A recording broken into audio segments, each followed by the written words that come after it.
사랑하고 존경하는 국민 여러분, 해외 교민 여러분, 오늘은 제가 유승민에 대한 칼럼을 말씀드릴까 합니다. 대한민국 현대 정치사를 통틀어서 결코 생생히 기록되지 않을 수 없는 정말 가장 개탄스러운 일 중 하나가 있다면 박근혜 대통령의 임기 내내 그를 괴롭혀오다가 탄핵이라는 정치적 몰락을 가져오는데 1등 공신 중 한 사람인 유승민이가 대선 출마를 하겠다고까지 나선 것이라고 저는 평가하고 있습니다. 과연 대한민국 국민이 그를 관용해야 할 것인가에 대한 근본적인 문제를 제기하려 합니다. 우리가 민주주의 선진국이라고 한다면 유승민이야말로 박근혜 대통령의 탄핵과 함께 박근혜 대통령의 과오와는 별개의 차원에서 나라 전체가 도저히 용납할 수 없는 정치인의 한 사람이라는 매서운 평가 속에서 정계로부터 사라져야 마땅한 사람이라고 저는 생각하고 있습니다. 그럼에도 불구하고 자신이 권력을 누리며 정치적 성장을 해왔던 새누리당을 만신창이로 만들고 다시 바른정당이라는 도망병, 배신자들로 당을 꾸려서 그 당을 배경으로 버젓이 대선 출마를 하는 작금의 대한민국 정치야말로 상식과 원칙이 깡그리 무시되는 나라임을 그대로 보여주고 있습니다. 유승민은 과연 어떤 정치를 해왔습니까? 2004년 박근혜 대통령이 한나라당 대표 시절 비례대표 국회의원으로 있던 유승민은 비서실장을 맡으면서 이략 정치적 스타덤에 오르자 그 기회를 놓치지 않고 그 힘을 바탕으로 비례대표를 던지고 대구 동구을 보궐선거에 출마해 박근혜 대표의 적극적인 지원을 받아 당선됐던 것 여러분 기억하십니까? 당시 노무현 대통령에 대한 탄핵 역풍으로 한나라당이 천막 당사 신세했을 때 박근혜 대표가 비례대표 의원을 비서실장으로 발탁하고 그것도 모자라 비례대표 의원직을 버리게 하고 지역구 국회의원에 출마해 당선되도록 한다는 것은 주변으로부터 보통 시기와 질투의 대상이 아니었습니다. 박근혜 대표의 전폭적인 신임이 아니면 불가능한 일이었습니다. 말하자면 유승민의 정치 인생은 박근혜를 만나면서 본격적으로 각광을 받았고 그렇게 박근혜와의 만남을 계기로 정치적 부상을 한 유승민은 당시 한나라당 사무총장 김무성, 대변인 전혁과 함께 박근혜 대표로 향하는 문고리를 잡고 있는 3인방을 이루면서 권세를 누렸습니다. 그랬던 김무성과 유승민은 지난번에 야당과 내통해서 박근혜 대통령 탄핵을 적극적으로 추진하는 데 앞장섰고 새누리당에서 탄핵에 찬성했던 의원들을 몰고 탈당해 바른정당이라는 정말 웃기지도 않는 도망병 배신자 집합소를 정당이라고 만들어 놓았습니다.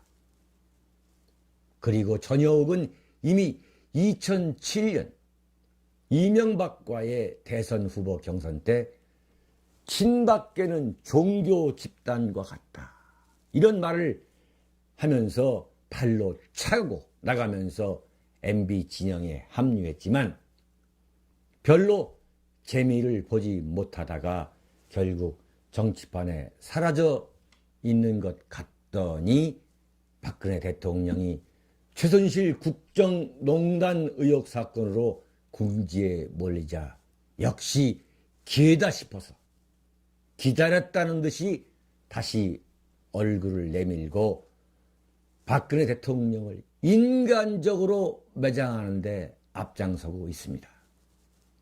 여러분, 신문과 종편을 통해서 생생히 보시지 않았습니까? 대한민국 정치판이 상식과 원칙이 무섭게 서 있는 곳이라면 어찌됐든 박근혜 대통령과의 정치적 인연을 맺은 김무성, 유승민 전역은 지금 박근혜 대통령 탄핵 사태를 맞아 그를 난도질하고 생매장하는 데 앞장설 게 아니라 적어도 인간이라면 자신들도 반성하면서 정치적으로 불리하다 해도 국민들에게 박근혜 대통령의 억울함을 나름대로 납득시키기 위해 안간힘을 쓰는 쪽에 서야 할 것 아니겠습니까? 그러나 유승민은 이들 김무성 전역과 함께 가장 악랄하고 야비하게 박근혜 대통령을 궁지에 몰아넣는데 앞장서고 있고, 박근혜 대통령을 몰락의 벼랑 끝으로 밀어넣은 대한민국 언론은 역시 이들 유승민, 김무성 전역 편에 서서 이들의 그야말로 악랄하고 야비한 그런 발언을 생중계하고 있습니다. 유승민은 언론 앞에 나타나 언론이 받아 쓸 수 있는 언행을 만들어내는 데 있어서는 이번에 국회의원 회관에서 포르노 전시에 관여한 더불어민주당 표창원에 결코 못지않습니다. 그야말로 유승민 앞에 표창원스럽다, 표창원스럽다라는 표현을 갖다 붙여도 될 만큼 유승민과 표창원은 박근혜 대통령의 몰락을 학수고대하고 있는 언론을 향해 일일이 셀 수도 없을 만큼 그야말로 언론 프레이를 많이 해왔습니다. 표창원은 박근혜 정권 초반 국정원 댓글 사건이 터져나오자 마치 박근혜 대통령이 국정원에서 조작한 댓글 덕분에 대통령에 당선된 것처럼 침소봉대하는데 가장 앞장서다가 마치 국가 정의를 위해서라면 경찰대 교수직까지 과감하게 던져버리는 말이죠. 정말 의로운 사람으로 위장하더니 지난해 총선 때 어떻게 했습니까? 문재인의 1호 영입이라는 배지를 달고 국회의원에 당선된 그 기민함과 영리함, 그것을 유승민은 똑같이 갖고 있습니다. 당연히 집권당 원내대표 유승민이 같으면 대통령의 국정 운영을 적극적으로 뒷받침할 수 있는 입법활동을 주도해야 할 자리, 그게 바로 집권당 원내대표 아니겠습니까? 그럼에도 불구하고 유승민은 세간에 박근혜 대통령이 불통이니 뭐니 하며 지지도가 하락하는 바로 그 틈새를 타고 박근혜 대통령의 의지를 교묘하게 거스리면서, 아주 교묘하게 거스리면서 오히려 야당의 편에 서서 자신을 보수 우파의 개혁자로 만들어 나가는 그 솜씨를 보였습니다. 정말 박근혜 대통령 입장에서는 열불이 터지지 않을 수 없었던 거지요. 그러나 분열과 갈등을 즐기는 그걸 특성으로 갖고 있는 언론은 유승민 편에 서서 유승민을 마치 독재자로부터 탄압을 불러일으키는, 독재자로부터 탄압을 받는 의로운 열사처럼 키워나가는, 마치 무슨 독립운동가처럼 키워나가는 웃기지도 않은 보도를 일삼았습니다. 집권당의 원내대표이면서 집권당이 자기네들이 만든 대통령의 국정운영 철학과 방향을 일일이 거스르면서 자신이 마치 절대 권력자로부터 박해받는 것처럼 절대 권력자로부터 박해받는 것처럼 자신의 이미지를 위장해온 인물이 바로 유승민 아니었습니까, 여러분? 이런 박근혜 대통령과 유승민과의 갈등 때문에 그 원내대표 자리에 있을 수 없게 된 유승민은 물러나면서 뭐라고 했습니까? 대한민국 헌법 제1조는 대한민국은 민주공화국이다. 대한민국은 민주공화국이다. 박근혜 대통령이 독재자라는 얘기잖아요.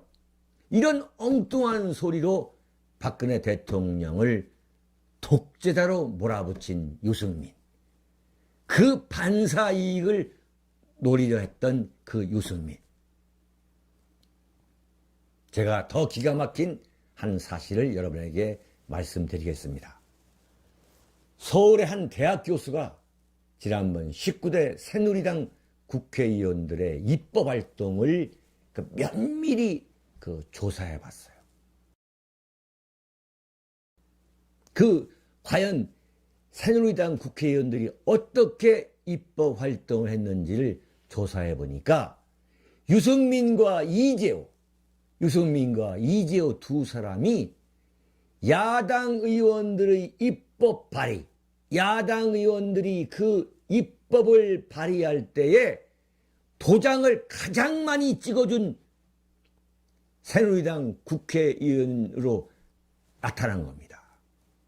무슨 얘기냐면 야당 의원들의 입법에 전적으로 도장을 찍어줘 가지고 그 입법안이 국회에서 통과되도록 앞장선 사람이 유승민과 이재호라는 거예요. 이것이 서울에 있는 한 대학 교수의 연구 조사 결과에 나온 것입니다. 몸은 새누리당에 있고 실제적인 활동은 야당에서 하는 이런 이중플레이를 하면서 교묘하게 자신이 마치 수구 꼴통인 새누리당에서 마치 자기가 개혁적인 보수주의자처럼 위장한 사람. 그게 대표적인 게 바로 유승민이고 이재호인 것입니다. 그 두 사람이었습니다, 여러분.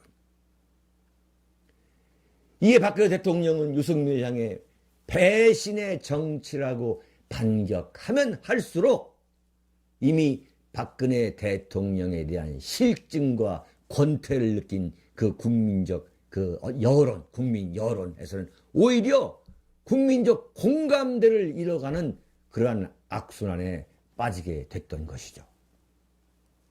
지난해 4월 총선에서는 유승민에 대한 공천 문제로 새누리당은 회복하기 어려울 정도의 분열과 갈등 속에 빠졌고, 여기에 김무성 당대표 도장을 갖고 부산으로 도망가는 참 웃지 못할 연기를 펼침으로써 박근혜 정권과 새누리당은 몰락을 자초하기에 이르렀던 것입니다. 급기야 최순실의 국정농단 의혹 사건이 기다렸다는 듯이 터져나왔고, 마침내 박근혜 대통령이 탄핵을 당하는 불운에 빠지게 됐던 것입니다. 박근혜 대통령이 2004년 한나라당 천막 당사의 당대표 시절에서부터 현재의 정치적 불운에 이르는 과정을 관찰해온 저 윤창중으로서는 이 13년에 걸친 전 과정에서 유승민은 박근혜 대통령의 비운에, 박근혜 대통령의 정치적 몰락과 불행에 가장 책임이 큰 인물이라고 저는 평가를 내리게 됩니다. 박근혜 대통령의 정치적 몰락과 현재 대한민국이 겪고 있는 6.25 이후 최악의 위중한 혼란과 혼돈의 책임, 혼돈에 있어서 가장 책임이 큰 인물이라고 저는 유승민을 평가하지 않을 수 없습니다. 이런 유승민이 설을 앞두고 대선 출마 선언을 했습니다. 왜 그랬을까요? 여러분들 오늘 설 밥상 앞에서 자신이 화제거리가 되도록 하겠다는 그 얄팍한 언론 플레이 수법. 그런 수법에 넘어갈 국민이라면 정말 한심한 기억력을 갖고 있다고 말하지 않을 수 없기 때문에 그동안의 유승민의 정치적 그 삶, 정치 일생을 제가 여러분에게 정리해 드린 것입니다. 저의 경험으로 볼 때 민주주의 선진국 국민과 후진국 국민 간의 차이라는 것이 과연 어디에서 출발하느냐 하면 바로 정확한 기억력인 것입니다. 표창원이나 유승민이나 본질적으로는 똑같이 국민의 얄팍한 말초신경이나 정서라는 것, 그리고 금방 잊어버리는 그 우리의 그러한 기억력, 바로 그것을 파고들어서 정치를 하고 있는 사람이 표창원인가 유승민입니다. 표창원은 유승민스럽고 유승민은 표창원스럽다. 저는 이렇게 비유하게 됩니다. 지난번 총선 때 박근혜 대통령과 새누리당 안에 있어야 그나마 정치적 기회가 올 것 같으니까 공천을 주지 않았는데도 대구 동구을 자신의 지구당 당사에 박근혜 대통령의 사진을 버젓이 걸어놓으면서 충성심을 보였던 유승민. 그래서 이른바 존영회수 사건, 존영회수 논란이 벌어진 거 아닙니까? 그래서 무소속으로 출마해서 당선이 되자 다시 새누리당의 입장에서 박근혜 대통령, 대구 경북의 그 박근혜 대통령의 그 그늘 밑에 숨어들더니 박근혜 대통령이 이번에 정치적 비운에 처하자 그냥 뒤도 돌아보지 않고 탄핵에 앞장서다가 언제 그런 정치적 인연이 있었냐는 듯이 새누리당을 깨부수고 배신자들을 이끌고 당을 만들어 대선 출마 선언을 했습니다. 국민과 정치를 기만하는 정치인의 이름을 정확히 기억해 두었다가 반드시 그에 상응하는 응징을 하는 것. 이것이 민주주의 선진국으로 가는 지름길입니다. 사랑하고 존경하는 국민 여러분, 해외 교민 여러분, 설 잘 보내시기 바랍니다. 그리고 윤창중 칼럼스랑 TV를 보시기 전에 꼭 좀 부탁드리겠습니다. 구독이라는 버튼을 눌러주시기 바랍니다. 그리고 그 옆에 그 종 표시가 있습니다. 이 벨 표시가 있습니다. 그것도 눌러주시면 제가 방송을 시작하면은 그 알람이 나옵니다. 알림 종소리가 나오게 되어 있습니다.